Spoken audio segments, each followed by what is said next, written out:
fa anindry farany am'izay ty tena tapahany farany amin'ny resatsika sola scriptura ampy ny teny voasoratra ry zareo anao zay faraheriko am'za mahafaly hafa ny tenin'Andriamanitra sy fanamasina no andrisy lahatra anareo fa ampy ny teny voasoratra zapina zavatra hafa-tsony satria nahoana teny voasoratra zany baiboly zany baiboly le tenin'Andriamanitra voasoratra tsy misy révélation intsony ve fa nomena indray mandeha monja ny finoana de tsisy révélation intsony akoatran'izay fa izay tsy miteny mivantana zany tsony ny tompo tsy manao an'izany tsony mihitsy izy fazavaiko rehefa avy eo tsy misy an'izany mahazo rema zany fa rema de mifanaraka amin'ny soratra masina ihany na logos na rema io mety daholo mitovy daholo ampy io ary tena miteny fanahy masina zay kosa aloha de tsindrina de ozy faly tsy miteny zany ny fanahy masina tena miteny ny fanahy masina saingy tsy maintsy avy amin'izay voasoratra tsy hiteny ho azy izy fa zay reny rehetra reny no lazainy aminareo tsy maintsy miainga ao amin'ny baiboly ao amin'izay voasoratra foana zavatra tarehan'ny fanahy masina atsika ka noho izany de ny soratra masina ihany no loharano sorsan'ny fiainatsika sy ny finoantsika rehetra de ao amin'ny soratra masina ihany loharanony finoantsika sy ny fiainatsika rehetra ny soratra masina ihany ny tohany apoina argumentation amin'ny finoantsika sy ny fiainatsika rehetra ary ny soratra masina ihany no sivana sy arofanina amin'ny finoantsika sy ny fiainatsika rehetra io ihany no manivana hoe iza marina iza ny tsy marina tsy ianao no manivana iza ny soratra masina iza ny soratra masina fa ny soratra masina no manivana hoe inona mety ao amin'ny sainao inona ny tsy mety ny soratra masina miaro hoe any amin'ny diso ve anao zany sa any amin'ny marina soratra masina ihany no miaro amin'ny finoana sy ny fiainana kristianina rehetra zay ny fanambarana fa avaizany nakanan'izay fa amin'ireny tenin'Andriamanitra be de be ho raisitsika reto ohatrany ahoana any izy reto hoe mandrezatra tenin'Andriamanitra zany mandrezatra tsara argument ny illuministe ahoana no ilazainao fa baiboly ihany ny tenin'Andriamanitra kanefa nefa Andriamanitra efa niteny hatramin'izay hatrizay ka mandrakizay tenin'Andriamanitra efa nisy foana hatramin'izay hoteny izy hoe misy mazava tany efa nisy ny tenin'Andriamanitra fa ny baiboly tamin'ny andro Mosesy zay vao nanomboka ny soratra masina ahoana no ilazainao fa fezinao anaty soratra masina fotsiny ny tenin'Andriamanitra fa tsy azo ampiana tsony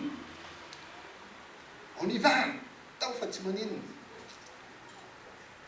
mila fantatra nefa de zao hoe tia tsy azo hoe mivoatra tsy kelikely angeny fanambaran'Andriamanitra e tsy hain'ny illuministe mihitsy le atao hoe progression de la révélation dika hoe progression de la révélation de zao Andriamanitra mampianatra ohatrany mampianatra rehetrarehetra miainga amin'ny zavatra fantatra sy zavatra hita maso izy aloha mba ilazany concept sy zavatra tsy hita maso spirituel de misy zavatra teneny de tamin'ny voalohany ny teny mivantan'Andriamanitra satria tsy mbola nisy le soratra fa rehefa nisy ny soratra de efa tonga de ozy Andriamanitra efa tafiditra ao daholo le tiako ambara rehetrarehetra ampy io alalanareo anahy amin'ny alalan'i Kristy zay le izy misy le atao hoe progression de la révélation ka zay any amin'le rehefa le hoe fomba famakina baiboly any nareo mahita an'izany fanazavana an'izany de andao le jerentsika amin'izay voatra ny tantara tao Sinay tao nanome didifolo Andriamanitra de niteny mivantana tamin'ny zanak'Israely teny mivantana direct ohatr'izao teo daholo ty zanak'Israely ao ambony tendrombohitra de niteny Andriamanitra fa inona no nitranga ozy nareo Exodus toko 20 ny didifolo Andiny fa 8 sy 7 rehefa voalaza ny didy folo rehetra vita ny fanambarana didy folo dia zao lazay ny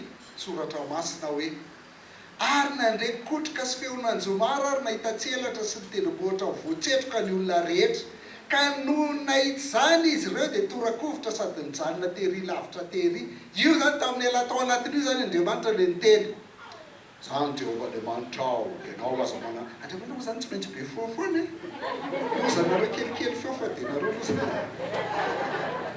zany Jehovah-Andriamanitra ao ianao aza manan'Andriamanitra fa afa-tsy zao aza manao sary zavatra voasokotra aza manao zao sy rehetra teny Andriamanitra tamin'ny alalan'ny kotroka feonanjomara tselatra helatra ozy izy ny amin'ny anareo dia no mieritrehitra helatra hoana ary fa tselatra le izy misy ho amin'ny baiboly fa tsy nafahela tendrombohitra voatsetroka no nahita izany izy jeriny ao dia torakovitra mijanona tery lavitra tery dia ahoana ozy izy dia hoy izy ireo tamin'ny Mosesy ok anao ihany no miteny aminay dia eny zao efa oka tsy Andriamanitra no miteny aminay fa ndrao maty zahay mbola tsy hitanao zany Andriamanitra miteny aminao zany ka hoe ozy Jesosy tamiko ozy Jesosy tamiko fa nitenenan'Andriamanitra Paoly fa hoe tapiko ohatrany maty rehefa avy eo nahazo fahasoavana izy dia nahiratra eo maso fa lasa voan'ny purulent ophtalmique narary maso mandrapahafaty nangataky ny telo tamin'ny tompo fa zao fotsiny mboazy hoe ampoallah fahasoavana ka moramora izy ty tsy moramora nahita John Apocalypse toko voalohany nahitan'i Jesosy Kristy fa torany ohatrany maty tsotsofony ny anjely vovotranga moramora izy ty tsy mora zany mahita an'Andriamanitra zany tsy nisy nahita an'Andriamanitra naoviana fa ny zanaka eo tratrany ray zay no manambara azy ary ny zanaka dia efa voalaza ao anaty baiboly tsy mora aza miteny aminay intsony dia inona ny tranga tao aorinan'io nanomboka teo dia naniraka Mosesy hanoratra Andriamanitra dia nanoratra foana Mosesy dia ao anatin'ny voalaza Mosesy daholo zay nitenenin'Andriamanitra rehetra Exodus 24:7 Exodus toko fahaefatra amby toko fahaefatra amby roapolo andiny fahaefatra ka hatramin'ny fahafito ary nanoratra ny teny rehetra ny lazain'ny tompo Mosesy fananeo teny rehetra ny lazain'ny tompo efa sorata Mosesy avokoa dia ny fovo maraina izy ka nanorina alitara teo am-pototry ny tendrombohitra sy tranam-bato 12 araka ireo fokony Israely 12 dia naka ny boky fanekeny izy ka namaky azy teo anatrehan'ny olona ary ny olona zay rehetra ny lazain'ny tompo dia tanterahanay nefa boky ny vakiny aizy izy teo io boky ny vakiny zay rehetra ny lazain'ny tompo dia ho tanterahanay sy ekenay zany ny spiritualité amin'ny zanak'Israely miainga fa miteny voasoratra mbola tsy mino diny fahaefatra amby telopolo andiny fahafito amby roapolo Exodus any farany hoy ny tompo tamin'ny Mosesy soraty reo teny reo fa araky ireo teny reo nanaovako fanekena aminao sy amin'ny Israely tanareo soraty eny amin'ny teny voasoratra foana soraty fa tenin'Andriamanitra reo soratana reketina soratra any amin'le hoe rehefa nampianatra hoe ny baiboly misy an'izay koa ny voalohany indrindra natao teto fantatrao hoe baiboly io dia any anazavana an'io ihany koa mandeha misy eo amin'io ihany koa dia jereo fa hiazonareo hitany amin'ny YouTube dia Deutéronomie toko faraka amin'ny telopolo andiny faefatra amby roapolo ka hatramin'ny fahafito amby roapolo efa farany amin'ny fiainan'i Mosesy rehefa tapitra voasoratra Mosesy teo amin'ny boky avokoa teny'ity lalàny ty dia nandidiny Levita zay mpitondra ny vata misy ny faneken'ny tompo izy hoe raisy ty boky ny lalàny ty ka apetrao an'ilany vata misy ny faneken'ny tompo Andriamanitra reo mba ho vavolombelona aminao fa fantatro ny ditranao sy ny amafony atokao iny fa na dia mbola eto aminareo ankehitriny azy dia mikomy amin'ny tompo ianareo ka maika rehefa maty zay ny teny voasoratra dia tsy miankina amin'le mpanoratra azy intsony satria tenin'Andriamanitra io ka na maty ary Mosesy dia ny teny voasoratra dia mbola mijanona ho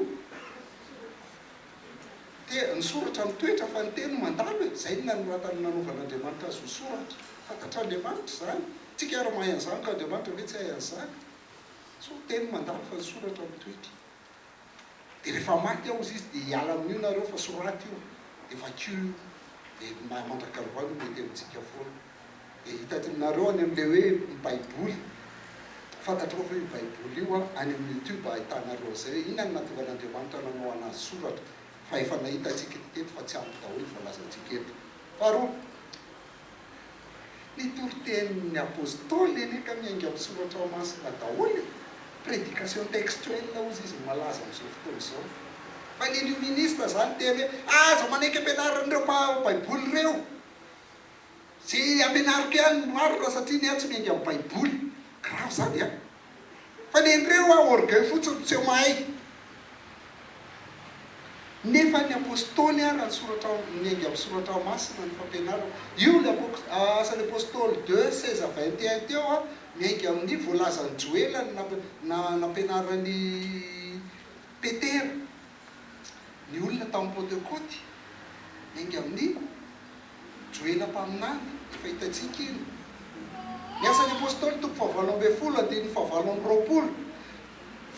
Fa izy dia naherina nandresy lahatra ny Jiosy teo mason'ny olona ka naneho marimarina amin'ny alalan'ny soratra masina fa Jesosy Kristy. Tanareo toritenin'ny Paoly a tena miainga mihitsy amin'ny soratra masina ny anehoana hoe Jesosy tokoa ny Kristy. Nefa zany Jesosy zany voaingana ny aran'ny riri teo azo tantaraina tsara ny momba azy. Fa tsy maintsy miainga amin'ny soratra masina foana ny fampianaran'ny apôstôly. Dia sady miainga amin'ny soratra masina izy no asan'ny apôstôly toko 7:20-20. Izy vidéo vao nalefako voaingana any. Tsara no tao Tesalonika ny teo-panahy ireo satria nandray ny teny tamin'ny zotopo indrindra izy ka nandika soratra masina isan'andro sady nanadiady ny fahamarinan'ireny. Misy zany ny teny be dia be izay ampianarin'ny olona sy torian'ny olona. Misy teny be dia be torian'ny olona sy ampianarin'ny olona. Samy mampianatra daholo teolojianina daholo ny mpanoratra Facebook rehetrarehetra. Fa raha te hanana toe-panaraka an'Andriamanitra ianao toe-panahy tsara kokoa dia enoy ireny, jereo ireny. Fa aza iny mandinika ny soratra masina isan'andro. Satria ny soratra masina ihany no manamarina io isitsika le filtre sy balizy. Hoe marina ve le teny sa tsy marina. Raha mifanaraka amin'ny soratra masina izy dia marina. Rehefa tsy mifanaraka izy dia tsy marina. Nafinaritra be anao ny commentaire ny namana anankiray. Namana tena anankiray fa sena mba tsy afaka izy androany hoe le soratra masina eto anery zareo ka ny testamenta taloha ny dinihan'ireo. Mbola tsisy testamenta vaovao tamin'izany. Fa na ny testamenta taloha ary a dia manamarina sy mitovy sy cohérent miaraka amin'ny testamenta vaovao sy ny fampianaran'ny apôstôly rehetra. Satria boky iray ihany io. Raha tsy tenin'Andriamanitra tsy mahavita an'izany. Tsy mahavita an'izany. Ampy io. Tsy maintsy tsy mahazo miala ao amin'ny soratra masina mihitsy. Tsy mahazo miala ao amin'ny baiboly. Baiboly dia ampy. Zay masina ny toritenin'ny apôstôly a dia amarinina ao amin'ny soratra masina ihany koa. Amarinina ao koa. Jereo Korintiana 1:5-7. Iny ny atao hoe filazantsara. Jesosy rery ihany ny filazantsara soa. Fa natolotrareo isan'ny zavatra voalohany indrindra ilay noraisiko dia izao ny filazantsara hozy izy Paoly andiny voalohany. Izao ny natolotro anareo. Maty noho ny fahotantsika Kristy ina toena araka ny soratra masina. Dia nalevina ary nitsangana tamin'ny andro fahatelo araka ny soratra masina. Tsy maintsy mifanaraka amin'ny soratra masina foana ka hoana ny lazainao fa tsy ilaina ny soratra masina. Za manao hoe tsisy afa-tsy soratra masina. Ampy tanteraka ny soratra masina. Ao daholo milaza momba famonjena rehetrarehetra. Io no manambaran'i Jesosy Kristy. Io no manambara. Mbola tsy mino. Ny tompo koa ny fiainan'ny tompo mihitsiny a dia mifanaraka amin'ny soratra masina foana. Tena mifanaraka. Tsy manao zavatra ivelan'ny soratra masina. Be dia be izy a fa reto fotsiny sy ingana. Luka 5:20-2-7. Dia hoy izy taminy. Izao ny teniko izay voalazako taminareo fa mbola teo aminareo fa tsy maintsy ho tanteraka izay rehetra voasoratra momba ao amin'ny soratra masina. Ina amin'ny soratra masina jiosy mizara telo. Tanaka Torah navim ketuvim. Ny Torah le antsoina hoe Mosesy, lalàna Mosesy. Navim mpaminany ketuvim ny salamo boky voalohany ao anatiny. Dia milaza izany ny baiboly iray manontolo, soratra masina iray manontolo izy a dia miresaka momba anahy. Ary tsy maintsy tanteraka ireo. dia hoy izy tamin'ny toy izao ny voasoratra Kristy hiaritra ka hitsanana maty amin'ny andro fahatelo efa voalaza any amin'ny testamenta taloha zany mainka amin'ny testamenta vaovao vao mainka malaza mazava be le izy mazava be le izy aty amin'ny testamenta vaovao zany iny io baiboly io e ampy io jero fiainany Jesosy Kristy matetiky faefatra rehefa nalainy devoly fanahy ary Jesosy dia nentiny fananaka any tany efitra mba halainy devoly fanahy fa dia any 700 alina izy ka noho ny afaka zany dia nono dia nanantona mpakafanany teny tamin'ny hoe raha zanak'Andriamanitra ianao tenenao tonga mofo reto vato reto fa hoy izy namaly voasoratra hoe ny zavatra voasoratra tompoko dia manana fahefany ary tsy azon'izy dikevitra satria voasoratra fa raha tenenina fotsiny izy dia everiko fa zao ny tianao tenenina azo atao an'izay fa ny zavatra voasoratra tsy azo dikevitra voasoratra hoe ny mofo ihany ny veloman'ny olona fa tsy ny mofo ihany ny veloman'ny olona fa teny rehetra laoka ny vavan'Andriamanitra tarika na ny devoly na ny devoly ary dia manaiky raha ho tenin'Andriamanitra hoe mahery zany illuministe ihany tsy manaiky mahery noho ny devoly zalahy dia jereo dia hainy devoly koa fantatry ao anaty baiboly misy ny rehetrarehetra hoana ny tsisy efa ao mihitsy ny hita hoe ny olona dia aka ny tsoratra masina anohanany heviny dia anohanany heviny fotsiny le izy fa tsy hors contexte dia nitondra azy nakany tanàna masina indray ny devoly dia nampitoetra azy teo tapony tepoly sady niteny tamin'ny hoe raha zanak'Andriamanitra ianao mianjehy raha any ambany any fa voasoratra hoe ay lana ampiasa hoe voasoratra hoe dia ampiasa voasoratra hoe koa zany samy mampiasa voasoratra hoe zany izy andidiny anjeliny aminao ary eny tana nitondrandreo anao fa ndreo tafitohana ny vato ny tongotrao texte hors contexte fa te hijerenao anareo fa misy an'io any vidéo any amin'ny gasy mahay mamaky baiboly any amin'ny YouTube gasy MLB salamo faraiky amin'ny 90 iny nantiany salamo faraiky amin'ny 90 resahana ina ny contexte an'io fa ty hors contexte be mihitsy ny ilazany azy dia hainy tompo mitsy esao tamin'ny voasoratra koa hoe aza makafanany tompo Andriamanitra afaka ampanahy zany ary fakapanahy filazana hoe miaro anany tompo dia anaonao foana eny an-dalana makafanan'Andriamanitra zany fa rehefa tratrany voasoratra hoe devoly dia mahita hoe manamina fahefany zany andiny favalo ary nitondra azy nakale tenibohatra avy indray devoly ka nandro tamin'ny fanjakana rehetra amin'izao tontolo zao mba mivoninany sady niteny tamin'io meko anao zao rehetra zao raha mekoko natreko ianao fa Jesosy tamin'ny mandehany ianao ry satana fa voasoratra hoe tompo Andriamanitra ao ny akofanao izy irery any manaiky ny rehetra dia voasoratra ingeza be ampy ny teny voasoratra tsy ampiana zavatra fa na ny devoly ary miaiky sy mitsoka amin'izany mbola tsy mino matitoko fa 4 andiny fa 7 ny zanak'olona dia mandeha tokoa arak'izay voasoratra momba azy hitanareo mandeha tokoa arak'izay voasoratra momba azy miainga amin'izay voasoratra foana amin'ny fiainany zanak'olona nefa lozan'izay olona natonga zanak'olona voatolotra tsara ho an'izany olo zany raha tsy teraka akory izy teny voasoratra important aiko zany fiainan'i Jesosy Kristy raha kristiana ianao manaraka ny Kristy dia tokony miainga amin'ny teny voasoratra koa ny fiainanao rehetra dia ampy zany dia mitovy Kristy fa raha tsy ampy zany dia alohantsika miaravery amin'ny Kristy zany hoe miaravery amin'ny Kristy fa nareo afaka mandeha any toeran-kafe raha tianareo fa ny any fiainany dia izay ny arava ahoana indray raha momba an'ireo teny tsy voasoratra dia misy tsy voasoratra ke jereo efa niteny Andriamanitra taloha fa ity tena raisiny zareo mihitsy reto andininy reto Jaona 2:17 hoe ary nisy famantarana maro hafa koa nataon'i Jesosy teo mason'ny mpianatra izay tsy voasoratra amin'ity boky ity taloha zany misy tsy voasoratra io tsy ampy io mbola misy an'ity koa mbola tsy mino anao Jaona 2:20 misy zavatra maro hafa koa nataon'i Jesosy ka raha voasoratra tsirairay avokoa reny rehetrareny ataoko fa zao tontolo zao aza tsy omby ny boky voasoratra eo amin'izay izy taiza ary Jesosy tamin'izy 13 taona ka hatramin'izy 30 taona ory ny olana mantsy maka verset anohanana hevitra dia ireo le verset anohanana hevitra nefa hors contexte fa voajerenao ny contextany io dia mazava be ny andiny faraka amin'ny telopolo hoe fa voasoratra izao mba inonareo fa Jesosy Kristy zanak'Andriamanitra ary mba hananareo fiainana amin'ny anarany raha mino ianareo. Bingo! Ina ny ilaina mihoatra zay? Efa ampy izay voasoratra. Dia any amin'ny tsizy indray ny tadiavina. Miatratra tsy lavitra ilay concours iny labe. Eo raha tsy voavakinao zavatra rehetra io ko mbola hitady indray dia hoe na aiza koa ilay teo hoe na ny boky rehetra raha zao tontolo izao ara dia tsy omby. Tsy omby. Dia fa boky kely ohatran'iny dia ina ty boky be ty baiboly be matsinavina hoe hita valy foana. Mbola tsy mino. Raha fampianaran'olombelona zany tsy mitaha ny baiboly. Fa mahagaga dia tsy menatra akory dia isan'andro mamoaka fampianarana foana ao Facebook.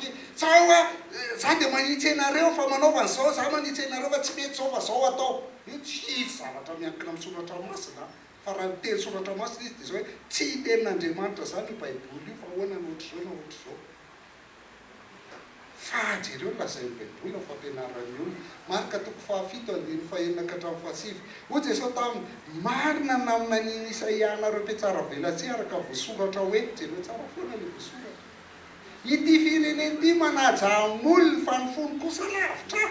Ka foana ny vavahandreo amiko raha mampianatra didin'olombelona fampianarana izy. Ty didin'olombelona ity zany a, io ny lovatsofina, io ny tradition, io le fombafomba fanaon'ny jiosy. Eto izy le contexte amin'ny Marika toko 7 le manasa tanana. Manasa tanana. Satria efa nisy corona tamin'ny andron'ny baiboly. Fombafomba jiosy zany. Ka foana ny vavahandreo amiko raha mampianatra didin'olombelona fampianarana izy. Mahafoy didin'Andriamanitra ianareo ka fikitra amin'ny fomba napetraky ny olona. Mahafoy didin'Andriamanitra. Zay foana ny voalohany. Manaiky baiboly aloha, fampiana fanambarana. Dia ty fanambarana ty amin'izay no makina baiboly. Fa farany afoy amin'izay ilay baiboly. Fa ty fanambarana ty ihany no raisiny. Ay! Gravy ty Jesosy ty. Raha anao estely. Ay! Tsara ny nafozanareo didin'Andriamanitra, hitandremanareo fampianarana mipetraky ho anareo. Ataovy ihany. Gravy. Mba mianatra manao anazy dia zao fa ilay toetra ratsy foana ny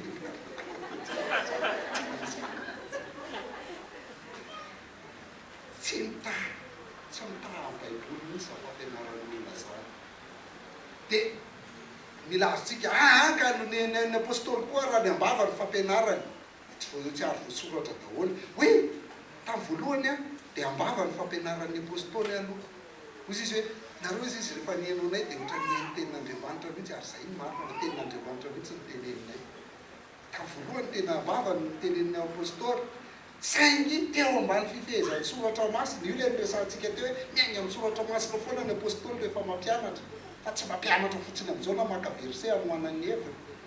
Fa rehefa avy eo a, nanomboka nanoratra tsikelikely amin'izay ry zareo. Nanomboka nanoratra izy. Dia lasa nanana fahefana ny teny voasoratry ny apôstôly koa. Fa tsy ny testamenta taloha ihany manana fahefana zany fa izay soratan'ny apôstôly ihany koa dia manana fahefana. Dia lasa fahefana koa zany izay voasoratry ny apôstôly. Jereo ny Luka toko 1:7-8. Dia sitrako koa rehefa mifitorako tsara ny zavatra rehetra hatramin'ny andohany, ny anoratra zany aminao araka filaharany Teofily tsara indrindra, mba ahafantaranao tsara. Io le soratra io zany a, no ahafahanao mahafantatra tsara hoe mafiorina ny teny ambava nampianarina anao. Tanareo, tsy maintsy mifanaraka foana zany le fampianarana ambava sy lay voasoratra. Ary raha tianao mafiorina tsara ny nampianarina anao dia mila mamaky mandinika ny soratra masina. Isan'andro anao manady ihany izay nampianarina anao. Fampianaran'ny Paoly raha mila marinina amin'ny soratra masina koa mainka dia fampianaran'ny fahaliketrysy dikany io. Faharoa toko 7:5-10. Raha misy olona tsy manaiky ny teninay amin'ny ty epistily jereo zay mahafahefana an'le soratry ny apôstôly.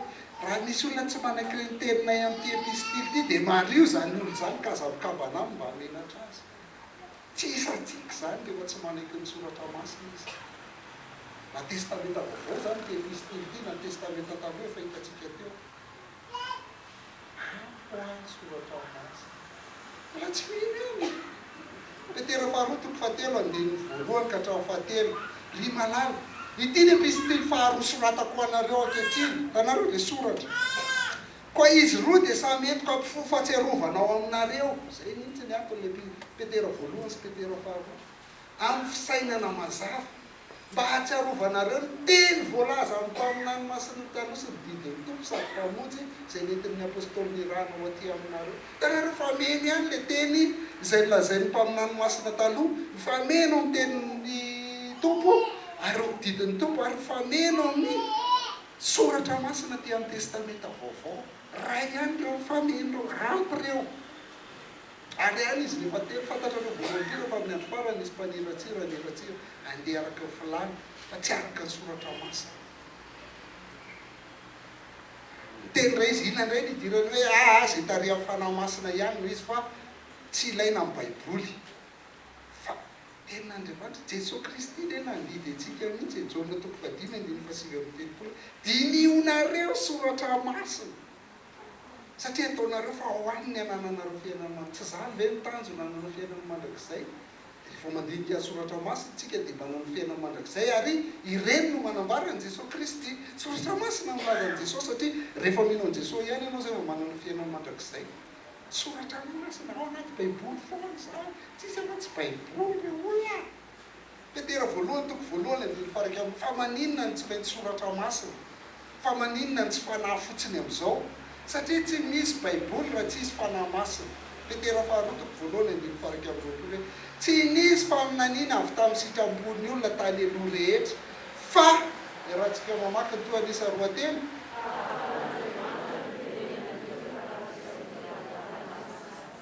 faminaniana tamin'ny sitrambony olona tany aloha rehetra le voasoratra rehetra zany. Fa zao avy tamin'Andriamanitra ny tenenan'ireny olona rehetrareny na ny raha tamin'ny baiboly avy amin'Andriamanitra. Araka n'inona? Araka ny tarihany fanahy masina azy. Ny fanahy masina tompoko nampanoratra amin'ny baiboly, ny fanahy masina nanome tsindrimbandra ireo mpanoratra amin'ny baiboly, zay ny atao hoe inspiration. Karaha noho izany dia le tenin'ny fanahy masina ao anatinao, zay tarihan'ny fanahy masina ao anatinao, dia tsy maintsy mifanaraka amin'ilay nitenen'ny fanahy masina ao anaty baiboly. Tsy maintsy mifanaraka fa fanahy masina tsy mpandaingaka iovaova. Tiako mbola miresaka tenany apôstôly ny resahany eto Jaona toko 4:10-5:20 sy 4:20. Le nandresantsika azy tery anao fa efa niresantsika io dia miresaka atsika. Fa eto indray izy miresaka le apôstôly nanoratra amin'ny baiboly. Izany teny zany dia efa voalazako taminareo apôstôly le mpianatra zany raha mbola mitoetra tao aminareo. Fa ny mpananatra dia ny fanahy masina izay ray amin'ny anarana. Izy mampianatra anareo zavatra rehetra sy ampatsiaro anareo zavatra rehetra. Izay no lazaiko taminareo. Tena miainga avy amin'ny tenin'ny Kristy foana ny tenin'ny soratra tenin'ny fanahy masina. Tsy mandeha reo ny fanahy masina fa miainga amin'izay tenin'ny Kristy foana. Fanaraka amin'izay dia iny teny efa nytenen'ny Kristy iny no ampatsiarovany fanahy masina. Iny no ampianaran'ny fanahy masina tsika. Ny apôstôly dia zay natovany apôstôly nanoratra. Dia zay ma tsisy diso mihitsy soratany apôstôly satria ny fanahy masina nitarika azy anoratra amin'ny baiboly. Koa ahoana no ilazanao fa tsy mila? Ahoana no ilazanao fa tsy mila fanahy masina rehefa tsy mila baiboly rehefa tarihan'ny fanahy masina? Tiako efa niresantsika teo averenako. Mbola manana zavatra maro lazaina aminareo fa tsy zakanareo zany ankehitriny Jesosy Kristy. Tsy zakanareo zany. Fa rehefa tonga ny fahamarinana dia izy nitaridàlanareo amin'ny marina rehetra. Tsy teny ho azy izy avy amin'ny fahefany tenany izy fa zay reny no lazainy avokoa. Zavatra ho avy aza dia ambarany aminareo ary izy akalaza. Ny asa fanahy masina tsy manondro olona, tsy manondro ny ataonao, tsy manondro n'inona fa manondro an'i Jesosy Kristy. Fanahy masina tsy maintsy manondro an'i Jesosy Kristy foana. Zay mahatonga amin'ny baiboly manondro an'i Jesosy Kristy foana. Ny olona tarihan'ny fanahy masina tsy vitany hoe fanaraka amin'ny soratra masina ny teny fa mankalaza an'i Jesosy Kristy. Fa nandray avy amin'ny ahy izy ka ambary zany avy aminareo. Ana ny zavatra ho avy aza ambara. Hitanao zany faly. Na zavatra ho avy ianao mbola ambarany koa. Misy zavatra tsy ao anaty baiboly zany fa ambara fanahy masina ny zavatra ho avy. Misy ny atao hoe zavatra ho avy dia misy ny atao hoe zavatra ho avy. Ny Apokalipsy toko voalohany andiny fahitsivy ambin'ny folo ny tenenany fanahy masina mihitsy ny teny Jaona ny a koa soraty zay zavatra tanareo le soraty le voasoratra foana mipetraka soraty zay zavatra hitanao na zay ankehitriny na izay zavatra mbola ho avy oriana azy de efa tafiditra daholo zany na ny zavatra ho avy a efa voasoratra Jaona ao amin'ny Apokalipsy efa feno tsy mila tso zareo a mbola tsy mino